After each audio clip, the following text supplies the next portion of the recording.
He disappeared. You're There still we there? go. He's there.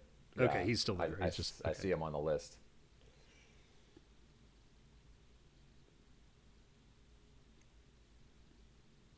Okay, but yeah, stay there because it's more freaky to me when you disappear. Like, is he, okay, okay, you're okay, good. Feel free to jump in and prompt us too, because like you're better with questions than me. I'm not that good at this thing, but all right, let me hop in real quick. I'll just give a quick intro, introduce you guys, and yeah, and then we just run with it. So here we go. Oh, Hadi, do we need to clap?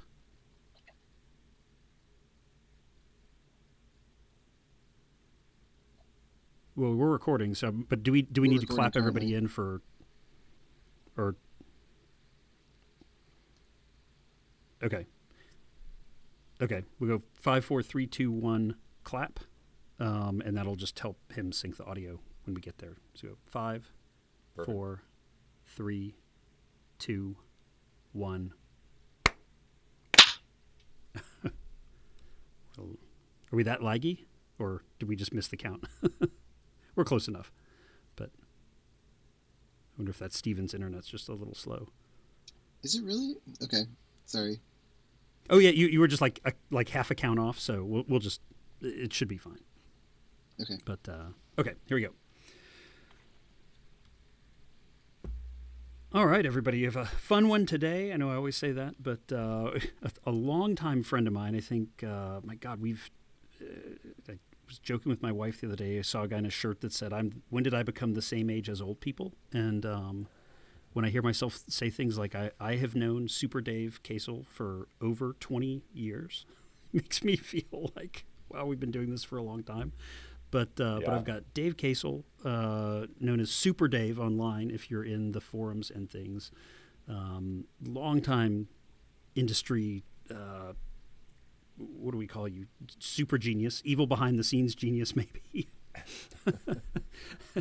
and also with us, I've got Stephen Dahl, who has joined together with Dave to do a new project that is called Stromm Bicycles, where they are really innovating in the track bicycle space. So welcome to the show, guys.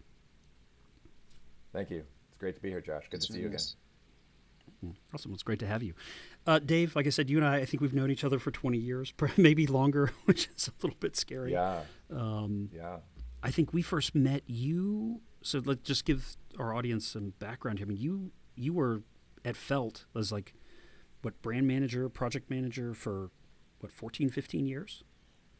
Yeah, I started in the industry on the sales side, actually, and I was living in Michigan, and among the and I was a sales rep, an independent agent for various brands, and I actually worked for Zip, like Andy Ording pre-SRAM days, selling their product. So that's how long that's been going on. I remember visiting the home office and seeing, I think it was John Fry's 40K bike that you guys had displayed there for a number of years. And I even referenced that in a few of the material details. We talk about inspiration from various sources that help kind of get the brain working and thinking like, well, why did they do it that way, or what's a better way to do that? And I think John's bike had this super widely spaced steel fork made from I think airplane tubing or something like that. I think Wynn made it out. It was an A-arm strut. Yeah, IndyCar is that what it was? A-arm Yeah, strut tubing. Yeah. Okay, yeah, I knew it was airfoil shape, which was not easy to find in any material for back then. But anyway, and I never really forgot about that and just the idea behind that. I think you guys were still making when I say you guys, Zip, which neither you nor me anymore, but Zip was making the 3001 still, and I think that was a way to combat some of the interference drag that we still see today and still is largely ignored by a lot of the component manufacturers. And not to jump too far into the technical details, but again, that's the 90s, and we were looking for solutions back then. As you said, I then when I left sales, actually I joined Felt as a sales person, but then moved into product very quickly after I was there, and that's where I think you and I worked on several projects together, both for professional athletes as well as some OEM projects where we were trying to, it's so cliche to say push the envelope, but really take advantage of some of the handcuffs that were placed upon us by organizations like the UCI or various even manufacturing limitations, where we were trying to do things that just hadn't been done yet, and that takes a lot of fearlessness.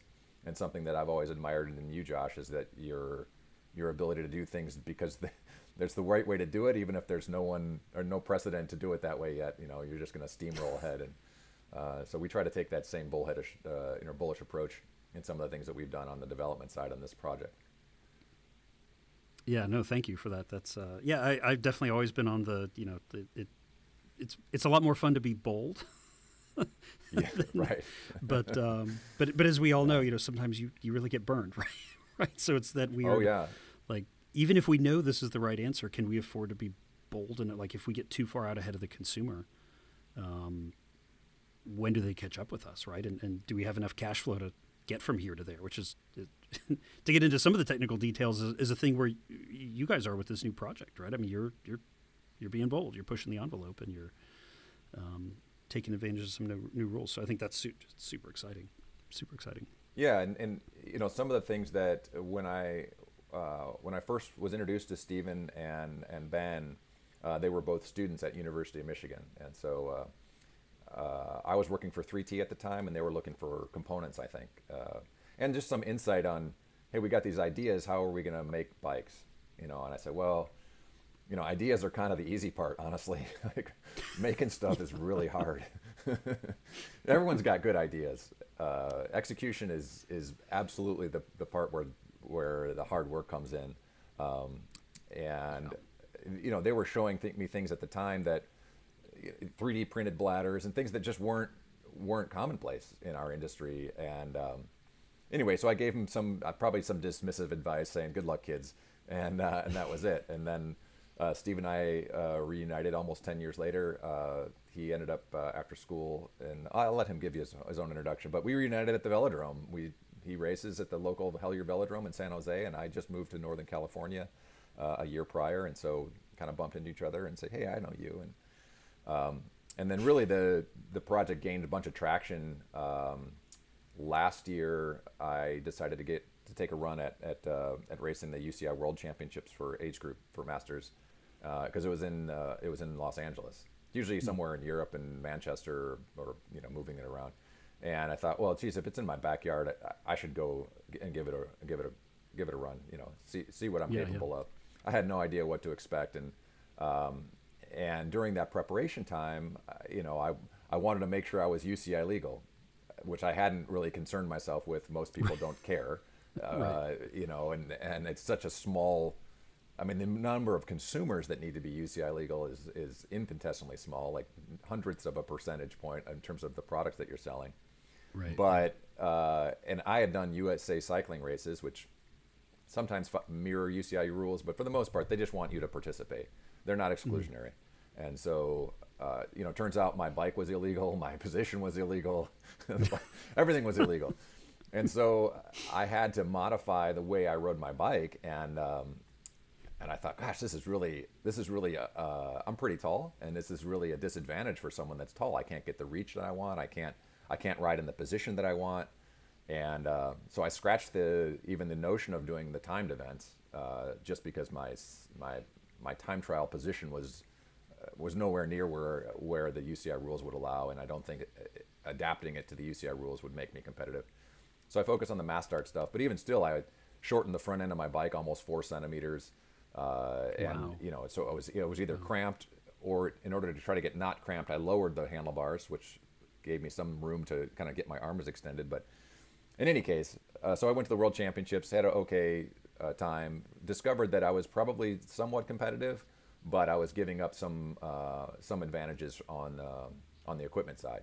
And we're talking about, this is marginal gains, right? We're talking about small amounts. Sure, if I could just put out another 100 watts, I'd be in a position to win. But I don't have that physiology. I picked the wrong parents for that.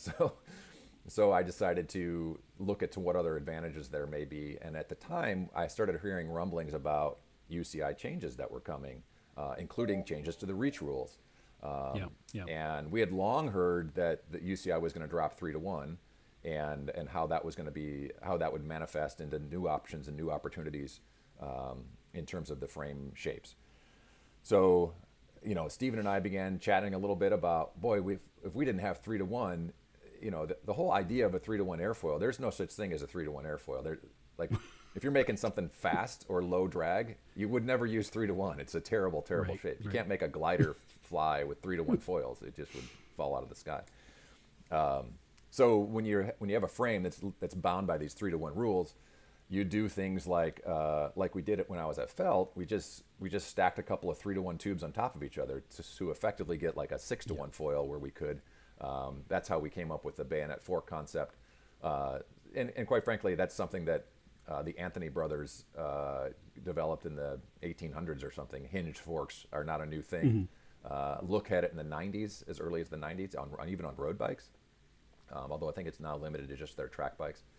And so it wasn't a new concept, but in the realm of creating shapes that would get around this UCI rule, we developed that bayonet fork, and I think it's largely been successful in kind of skirting the rules. Of course, there's been UCI clarification about, oh well, if you stack two tubes in front of each other, they still have to fill this space except the head tube, and so the list of exceptions and new rules and clarifications is almost endless. And so navigating that sometimes means volleying drawings back and forth to the UCI and getting a no or a yes or a maybe. And anyway, so the rule changes finally came down, and January 1st they went into effect.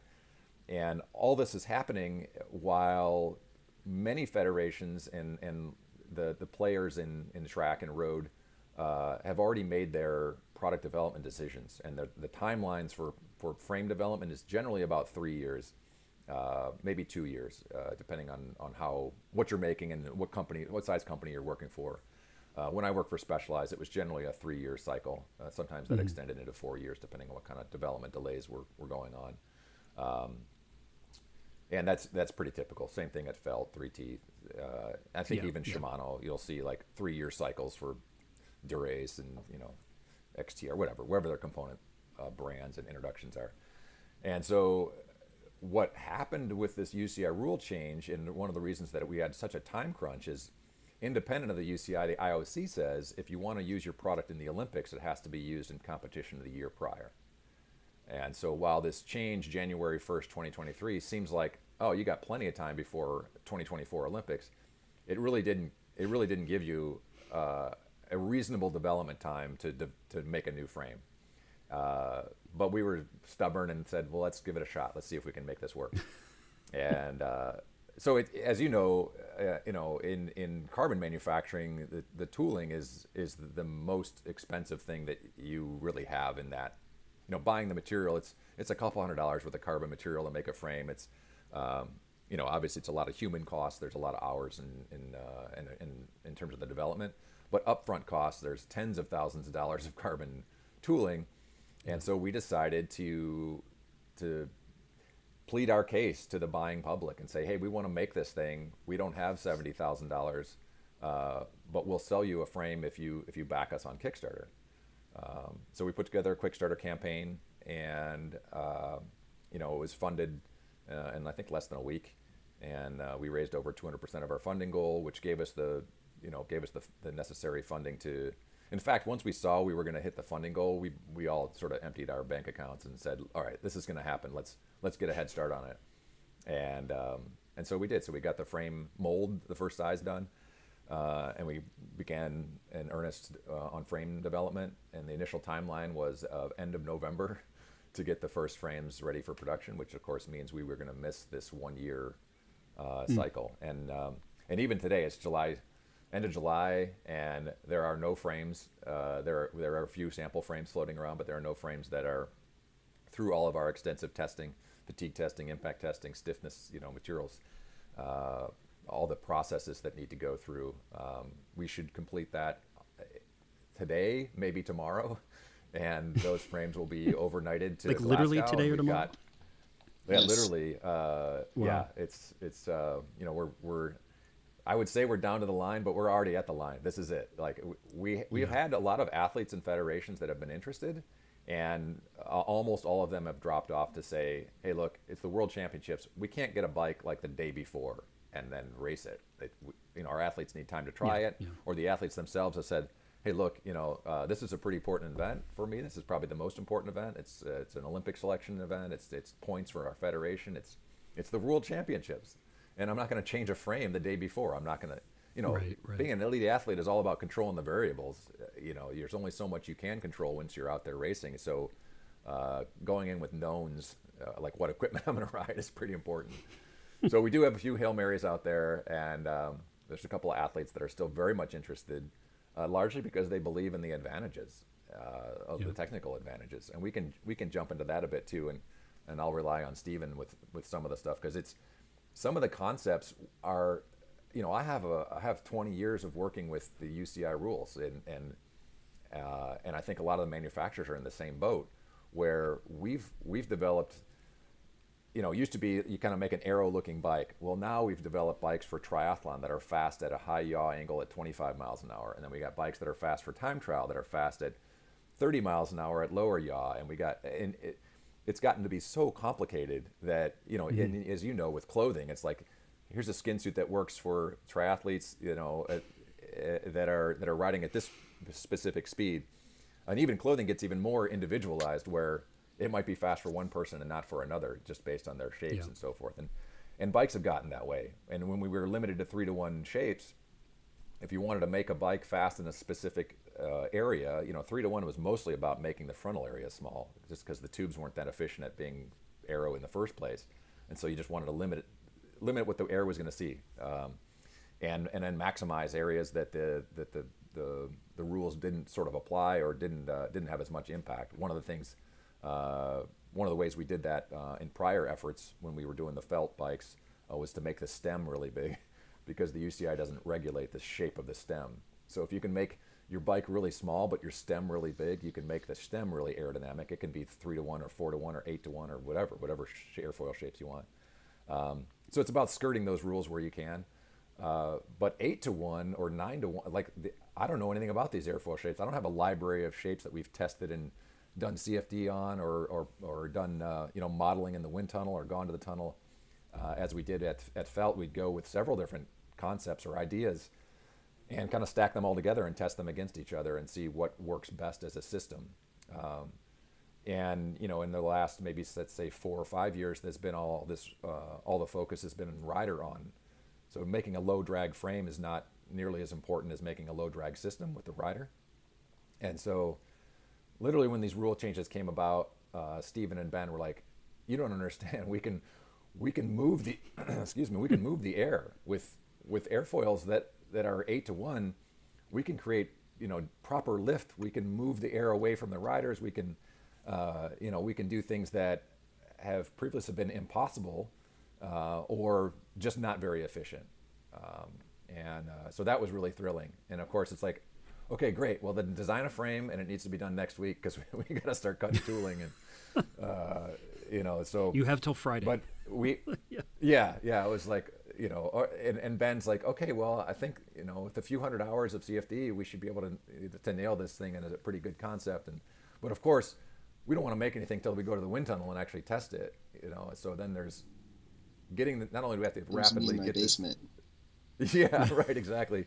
Poor Steven's there 3D printing little chunks at a time, in his home 3D printer, and then putting them all together and gluing and repairing, and it's like Legos. I laugh, it's quite frankly, it's fun. It's fun work, but it was a bit of a crunch. Yeah, I mean, it's fun work, but then when you put that kind of time pressure and expectation on it, I mean, it's real, right? I mean, I think that's people who don't do work like this don't necessarily think about the like you're burning.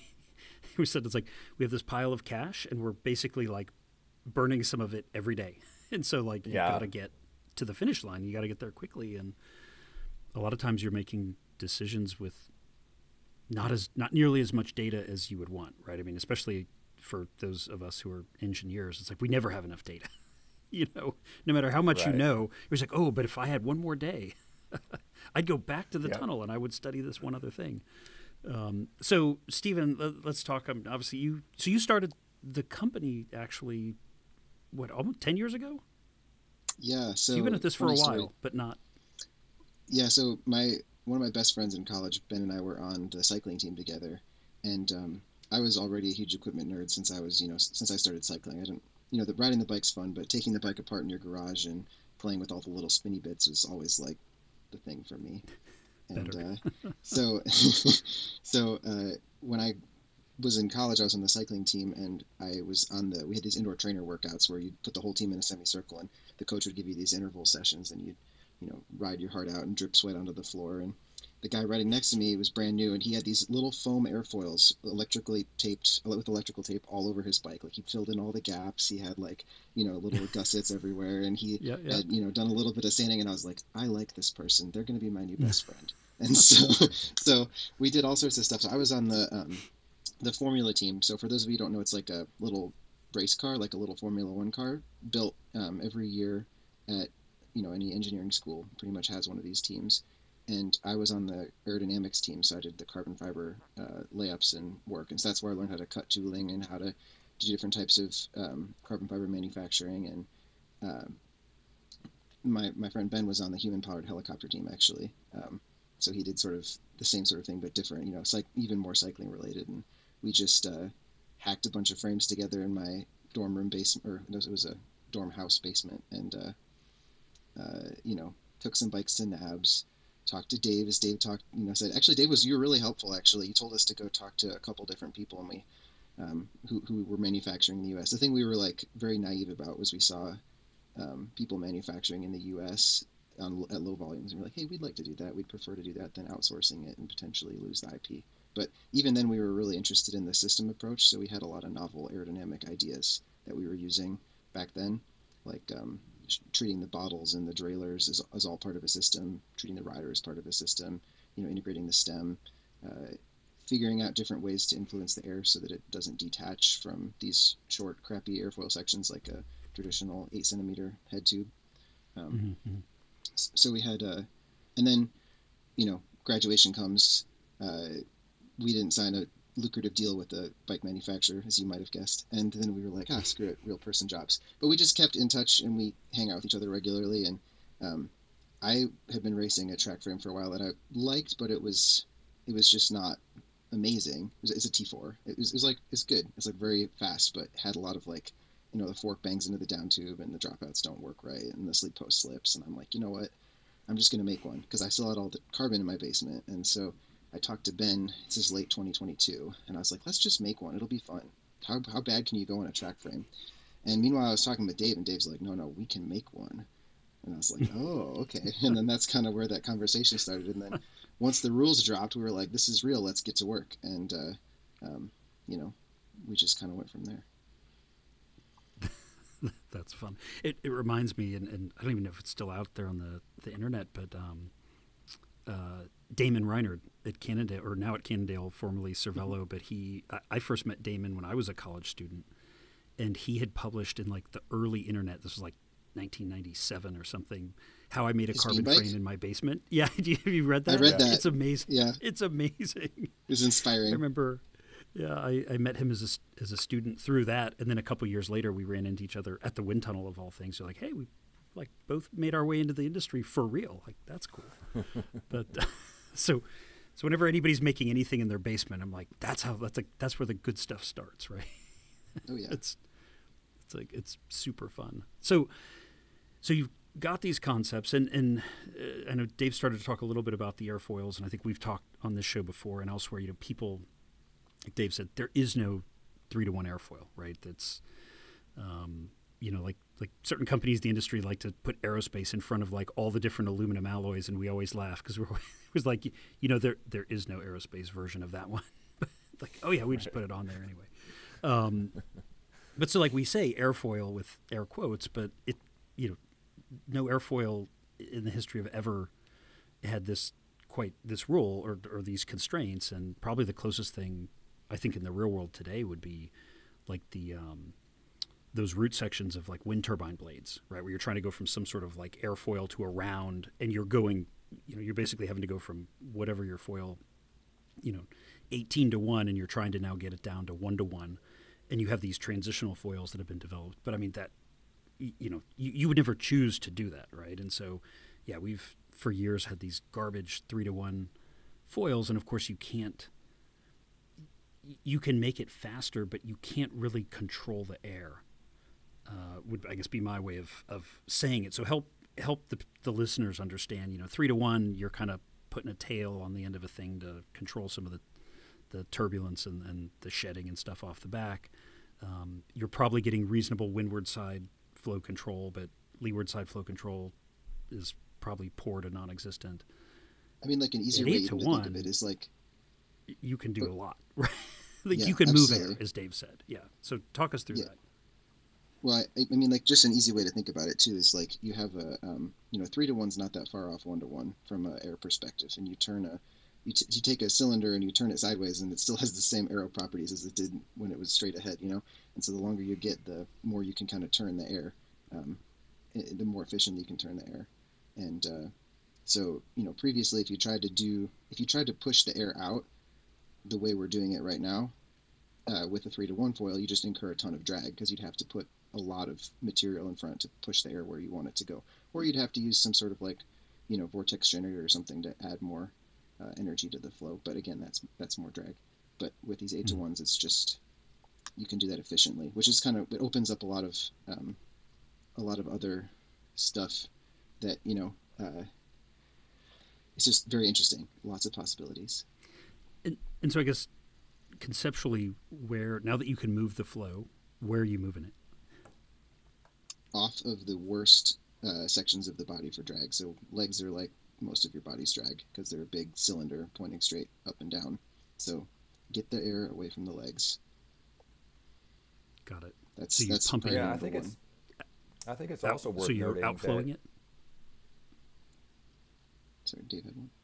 Yeah, I was just going to say, I think it's also worth noting that the industry kind of moved away from complete 3 to 1 foils into truncated foils that were, and you touched on it, Josh, like the leeward flow is just a mess. And so just chop it off and then make half of an 8 to 1 foil or half of a 7 to 1 foil or to get you back to that 3 to 1 net shape.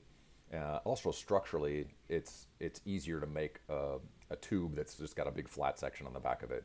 To make a sharp trailing edge in carbon is, especially bladder molded carbon, it's a nightmare. It's a nightmare, and most of the limitations, when I was working with Felt or 3T or Specialized, most of the carbon manufacturers in China and Vietnam, because of volume and because of rejection rate and just simple, science behind manufacturing, they want a radius of about 4 or 5 millimeters. Where we want less than 1. We want like knife edge airfoils, right. Because now we don't have to truncate them. We can make them full foils, and a truncated foil is pretty efficient, but it's never going to be as fast or as good at directing and manipulating flow as the full foils are. And so that when we first took the drawing to the carbon manufacturer, I warned Steven, we are all on a conference call together, and I said, hey, they're gonna reject everything about this drawing. They're gonna say, nope, we can't make that seat post, we can't make that fork, we can't make it stiff enough, blah blah blah. Just let me work through the song and dance, because they're looking at, this is gonna cost me a lot of money to make this the way they want, and I'm just gonna say, you have to make it the way we want. We will pay more money, and that's sort of this trade-off of like, okay, well, we're going to throw away 10% of these because they're going to get damaged, or we're going to have bridging of the fibers. They're not going to compact in those corners. And it's like, okay, well, then charge me 10% more. Then that solves that, right? Yeah. And, it may not be the most environmentally safe strategy in terms of waste, but, it's going to get us where we need to be in terms of optimizing this flow. And, it was remarkable when we were able to go to the tunnel, because I can see a CFD, but I've seen plenty of stuff in CFD that doesn't necessarily materialize, especially at low speed. But when we went to the tunnel, we had a little smoke one with the ethylene glycol, and it was crazy to see the fork doing exactly what we said it was going to do, and that you get this stream coming into the fork blade, and it would just move the air, and then but stay attached. It would be like this nice smooth flow off of the back side of the fork. The fork also does some pretty remarkable things in terms of allowing that wheel to spin, you know, touching back on what Wynn did back in the 90s with his steel fork. And there's been other attempts at doing this. I think the Lotus Hope concept bike that Team GB was using has these widely spaced fork blades, although that was prior to the 3-to-1 change. But that was, I think, part of their idea. And then I think BMC showed a triathlon bike or a concept bike that had not as widely spaced as what we're using, but the same kind of idea is that when the air's flowing through this, when this wheel, is spinning through the fork, it's churning up all the air in between it. And so you get a lot of things going on that aren't good. Number one, you get the flow on the inside of the fork blade does not match the flow on the outside of the fork blade because the air is all churned up from the spokes or the molded wheels or whatever you're spinning. And so we wanted to get away from that. And then, so by estimating or calculating what that flow looks like, and we can do that. The good thing also with track is that we don't have to accommodate knobby tires. We don't have to accommodate really varying tire widths. You know, there's essentially 19 to 23 millimeter tires. No one's running 28 millimeter tires yet. And almost everyone runs a molded spoke wheel. Very few wire spoke wheels are used on the track just because of stiffness and some other preferences from the riders. You get less compression and so forth. So we, you know, part of the designing a track bike is that it's really a known system. Like it's a known environment. You're going to be indoors 99% of the time for UCI events. You're going to use molded wheels. You're going to use a rear disc wheel, and so designing around that is just, you know, I won't say you can take shortcuts, but you don't have nearly as many variables to account for. Like if you were designing a triathlon bike, which is used from you know 15 miles an hour to 40 miles an hour. You got hills. I know that we bumped into each other in Kona out there with measuring airspeed, and it's like, it's a complete yard sale. You can have almost every Kona, you're going to see 25, 30 mile an hour crosswinds, you know, which is faster than you're traveling on your bicycle itself. So you're never going to see that in a track environment. And so we can really narrow down how we optimize the bike, and we don't have to worry so much about yaw. Although I know that Steven's going to be quick to point out, while there may not be yaw in terms of the airflow, you know, maybe you get 4-7 miles an hour maximum on some of these velodromes that have extensive environmental controls where they have airflow moving through the building to keep the smoke out or whatever, especially in 6-day tracks. Or you have covered velodromes like in Aguascalientes or that's a whole other world, right? Yeah, it is. Yeah, discotheque with a velodrome in the middle.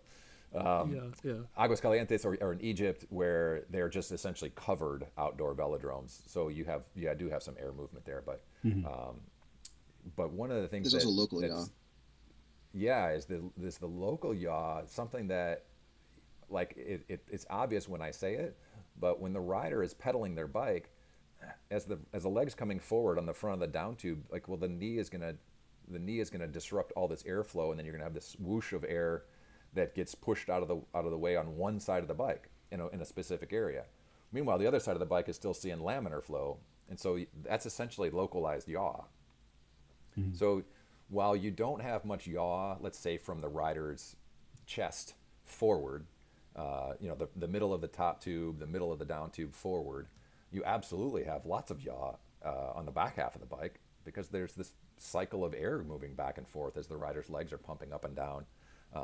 Also, the rider itself riders aren't stationary. Like, testing with a mannequin is one thing, but that's not necessarily indicative of how a rider's ride. Certainly on the track, you know, in a road time trial or a triathlon, you can be pretty stoic, but on the track, it's a pretty violent, explosive sport.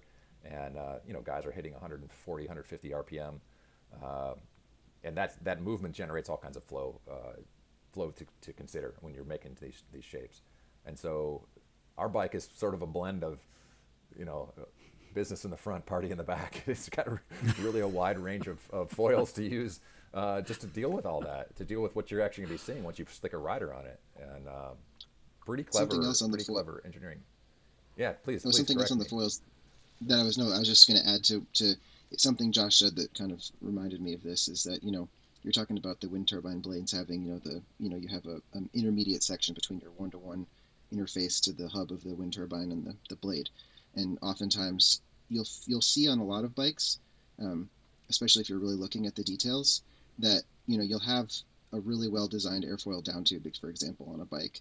And then you'll see it blend into the head tube, and you'll see that, the entire head tube section from basically the bottom of the fork crown up until the mid of the head tube, like the mid section where they put another airfoil, is just garbage. Like, I mean, it's like they're trying to blend it and make it pretty and smooth, but it's not a real airfoil. Like, there's no, whereas like part of the reason that, I spent a lot of long nights on this with Ben, and it's like, you look at every single cross section, you draw out your UCI template, you look at every cross section, you figure out what your max length is, you figure out what characteristics you need in terms of widths where, like how do you clear the steer tube, how do you make sure the fork can turn, how do you make whatever. You put airfoils at every single thing, spaced super close together, and you just do really tight control all the way down. And like, maybe it doesn't actually make that much of a difference, right?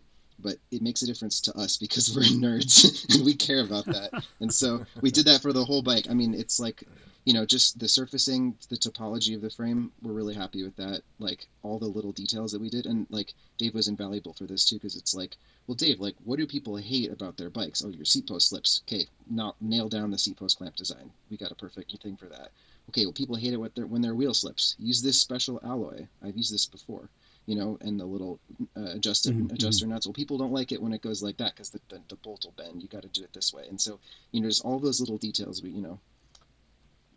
on the aero side specifically, very important. But also just it translates to the rest of the bike too. In that it's really a labor of love for us. And we're not trying to get, as Dave alluded to, we're not trying to like make the piece price 6 cents cheaper. We're trying to make this thing kick butt. Right. Which I have to say, I mean, I've made stuff for a long time, like Dave, and I'm always surprised, but not surprised at how hard sometimes that can be. That's an approach we take a lot at SILCA of like, well, I don't care if that cost another $1, just make it better. And a lot of times that's actually not easy because a lot of the vendors have like never experienced that before. What do you mean spend the extra $1? Like, no, spend the $1. And it's funny and interested to hear kind of what your pushback was. But I mean, I've had a couple of like long meetings, particularly with some of the Asian suppliers where, they'll like leave and come back and like, we don't fully understand what you're asking. and it's because, nobody's ever told them to spend the $1 or that we don't care what it cost. And it's just a very different mindset. I mean, it sounds so stupid to say that can be a struggle, but I've lived it. Did you get similar pushback on this one, Dave? Absolutely. Yeah, I mean the big one was I wanted to use. I have some experience with the different layups and so forth we've used over the years at various different companies making premium carbon bikes, and I've been very happy with Toray, and so I wanted to use Toray composites. A lot of the carbon vendors in Asia in particular, but also here to some degree. They have their own relationships, their own vendors, and so and a lot of them will make their own. They'll make their own intermediate or low modulus fibers, and they say no, we'll just we'll do all the press, we'll do the pre-preg here, and I said no, I really want to use Toray for these specific reasons, and in these specific instances, I want to use the stiffness benefits that they have. I want to use some of their resin systems that have just more reliable and. And they're like, oh, well, their resin systems requires 275 degrees, and we like to use 240, and we don't want to change our hot presses just because you want to make a few carbon frames. We got thousands of frames to make this month, and changing all this is, I think you hit the nail on the head. Just anything that's changed is a cost, right? If you're running a massive manufacturing facility that can pump out 1,000 frames a day. If you have to change something specific to these dozen frames that you're making today, it's a nightmare. We were a nightmare. We were a nightmare to work with. We were unrelenting. I was doing a little work on both ends of this by communicating both with the factory and then with Toray directly, just to make sure we were both understood and we're headed in the right direction. And then on the manufacturing side, I mean, we've done things that we want to improve the consumer experience, and like some of the interface things that Stephen had mentioned. I'd worked on bikes that were just about proprietary everything, axle spacing and bottom bracket width and just, custom cranks and custom wheels. And those are good for that moment in time. But largely, unless you keep up with all of the other component development that's going on, you're going to lose to the next generation of wheels or the next generation of cranks or drivetrain or what have you, because your bike is proprietary or specific to this older generation. So 2016 technology is not the same as 2024. So this was a bike that we wanted to be capable of being used at the highest level and make it accessible to Olympic athletes that maybe don't have the funding of GB or Australia or what have you. There's plenty of countries, South Korea, Argentina, that, those athletes largely either buy their bikes or the federations buy them for them. So they'll buy an Argon or they'll buy a BT or whatever, or maybe even the riders themselves will buy a specific bike.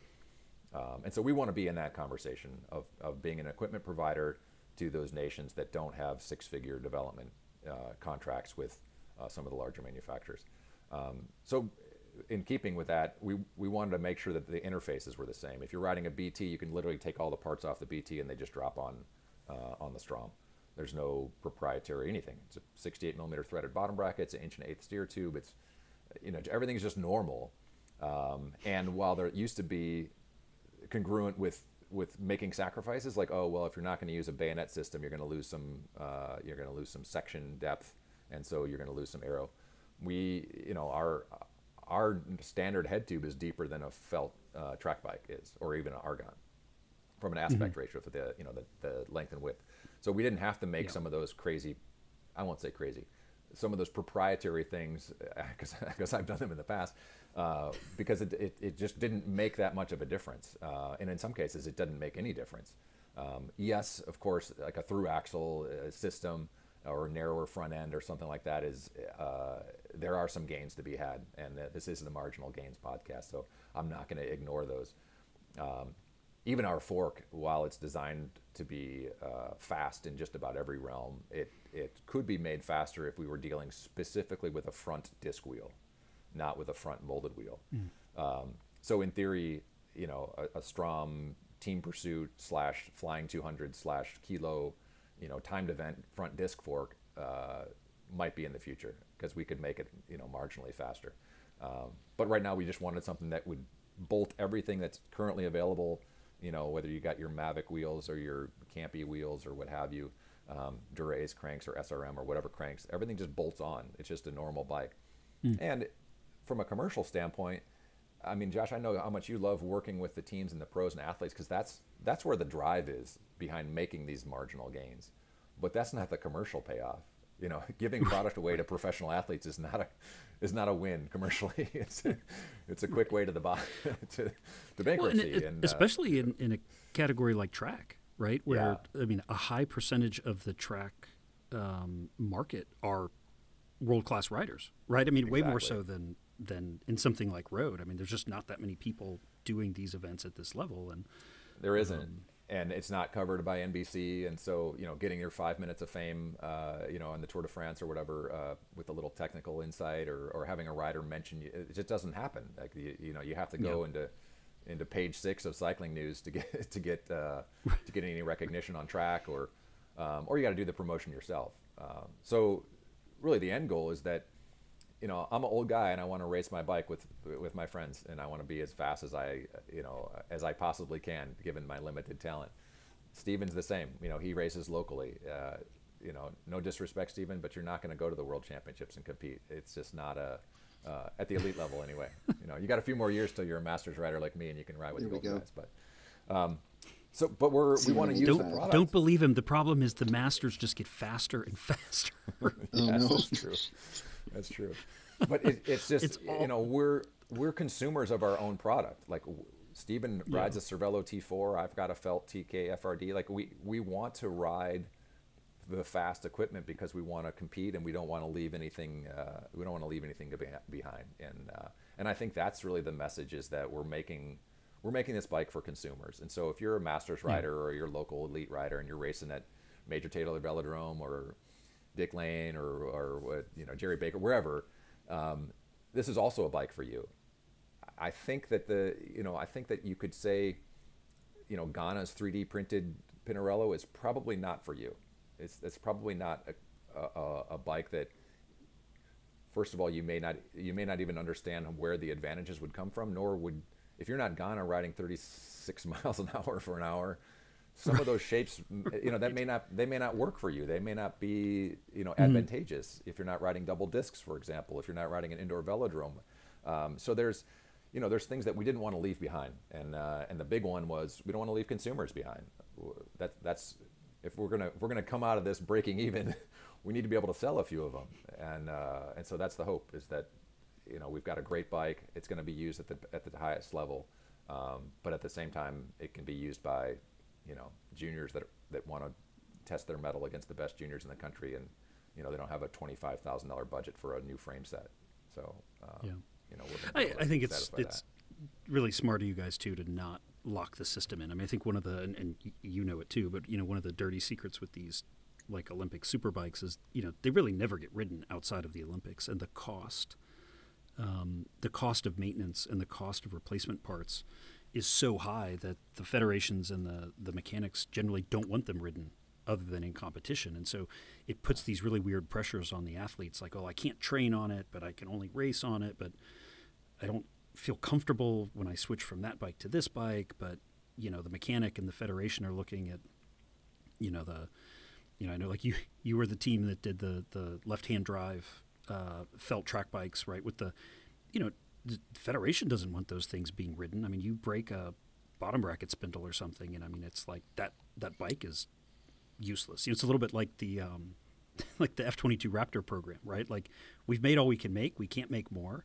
and now we have to be really careful with the ones that we have, because if they break, they're really, really hard, if not maybe impossible to fix.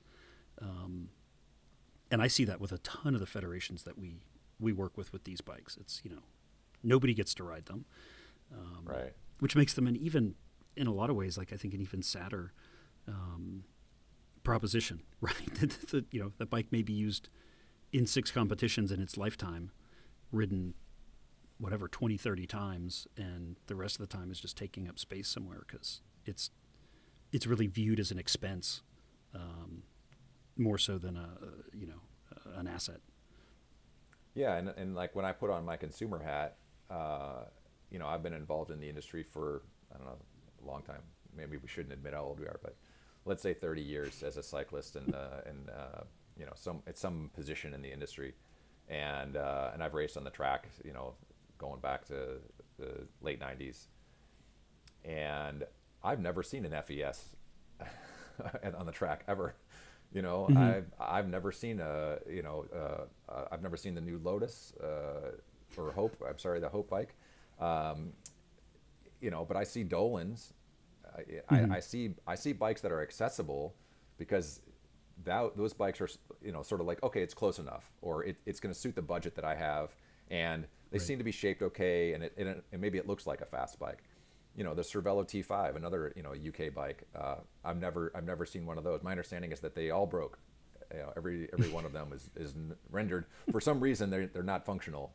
And even though they were, it wasn't that long ago that the whole team was racing on them, somehow none of them made it out of the velodrome, and under a consumer. No. And it's quite a shame that you'd invest that much time, like as an engineer or as a product manager, or as a salesperson or a marketing person. Gosh, we spent all this effort to get this product done, and then for what? Like, what did we do? We didn't make it. It didn't. Maybe it won some medals, I guess. And if that was the goal, then chapeau, and great work to the team that brought those bikes to market. But I want to be responsible. I think if you can look at it and say, this is moving the technology ahead for other products or for consumers, then it's worthwhile. But yeah, I think when it's a true one-off that disappears, or that's a tougher one. I think it's too, the sad thing is, a lot of these get obsoleted with the next generation of fast wheels come out, and you can't use it anymore with that frame. And now, like you said, that's a terrible proposition from a consumer perspective. Or you have every So track frame previous to 2014 or something. They don't fit 70 tooth rings. I guess you got to throw them all out. right. Right. Yeah.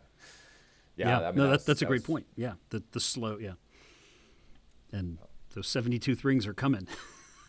right. I mean, we just keep driving them bigger and bigger because it works, right? And so yeah, I think that's a great example. I mean, even more so than all the things we've seen come and go: narrow bottom brackets, narrow front, fork widths. I mean, all that stuff. Like, okay, that's just a bunch of one-off stuff. But then yeah, the gradual kind of march of technology. Like, oh hey, we want huge chain rings and huge cogs because it's faster.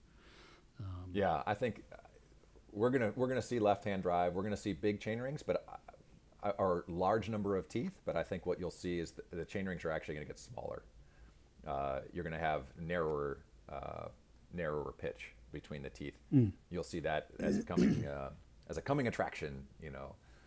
Like pitch 10. I think Shimano experimented with that a long time ago, and it definitely has some validity now that we've had this gigantic drivetrain in terms of friction losses.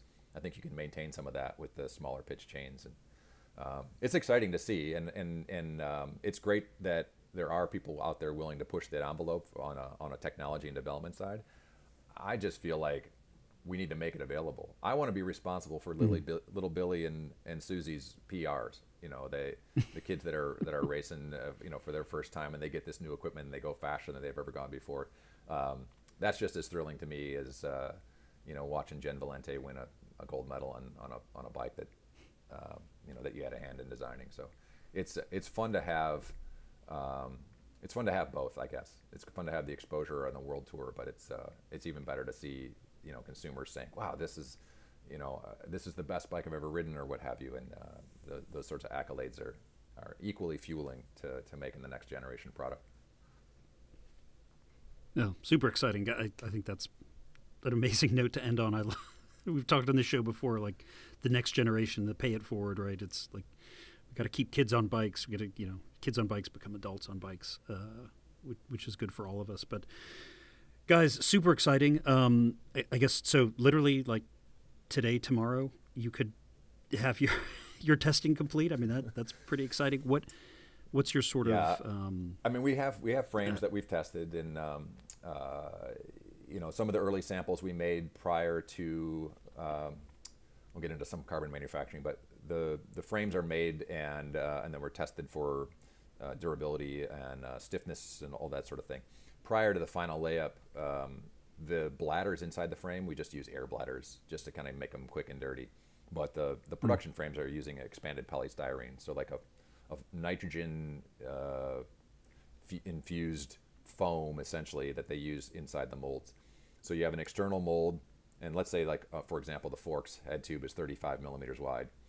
Well, in the wall thickness has to be 6 millimeters.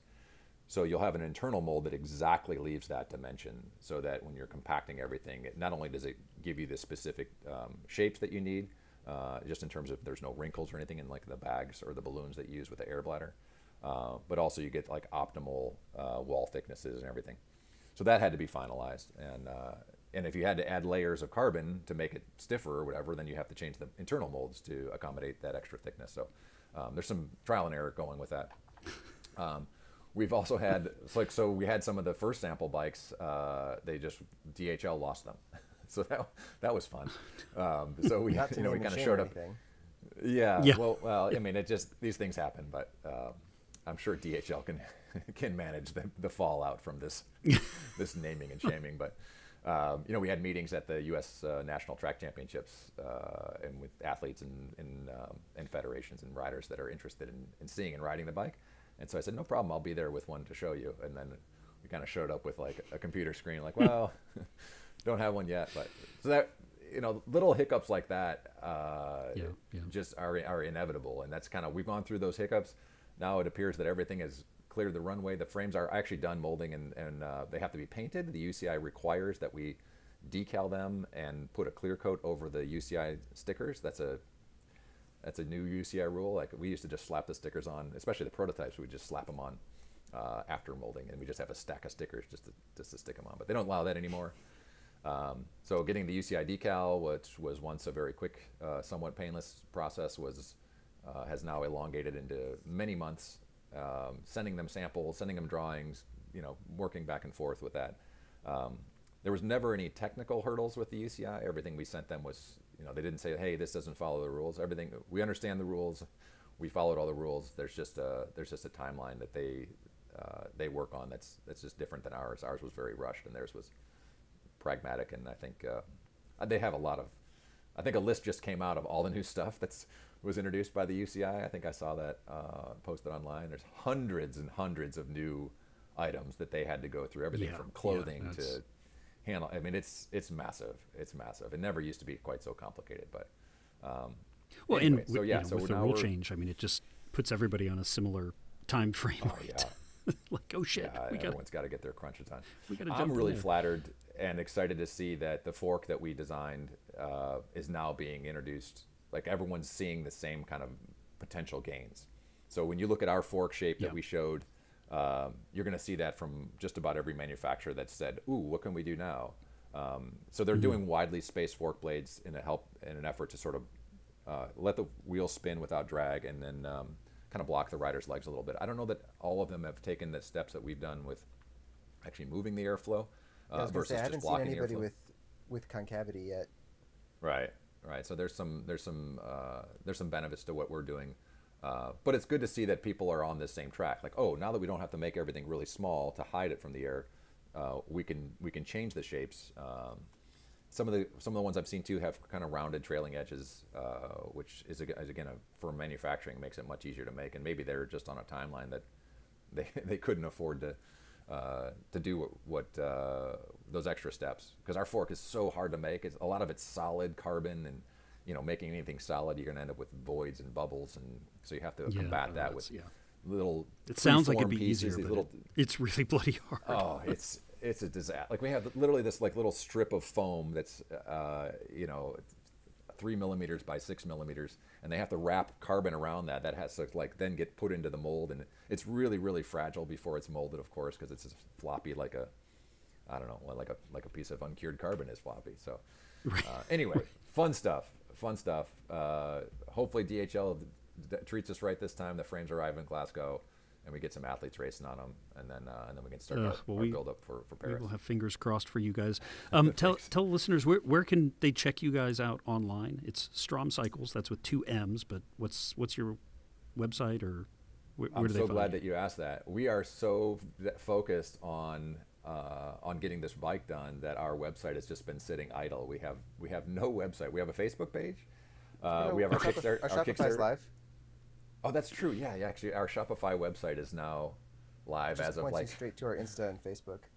Right, as of 48 hours ago. So we will have a commercial website that's actually transactable. Hopefully by the World Championships. That's the dream. But yeah, you can find us online, Stromm Cycles. There's a contact page through our Kickstarter, which is still open. You can see all the story and the videos, and all that tech is still there. So you're going to have to be a little bit of an internet sleuth to find us. But hopefully, like I said, in the next month, we'll have the bike development out of the way, and then we can start focusing on commercialization, which is really the other piece of this that has to get done. Now that the hard part's out of the way, we get to the hard part. Right. Yeah, exactly. And unfortunately, none of us are e-commerce wizards or anything. So it's a lot of, Shopify makes it easy, but it's a lot of, banging your head against the wall. There's things that I'm pretty good at, and there's other things that I'm not. And unfortunately, we all have to do it all. So it's a small crew here. So, we're all stuck lifting at some point something heavy that we're not experienced in carrying. I've been there before. All right, well, guys, thank you so much for your time. This is really exciting. Listeners, please get online and sleuth, as Dave says, and check this thing out. It's a very cool looking bike. I'm really excited to see it in the wild. So Great. Thanks again for being on the Marginal Gains podcast, and we'll catch up with you soon. Great, Josh. Thanks so much for the opportunity. It's great to hear from you again. Thanks, Josh.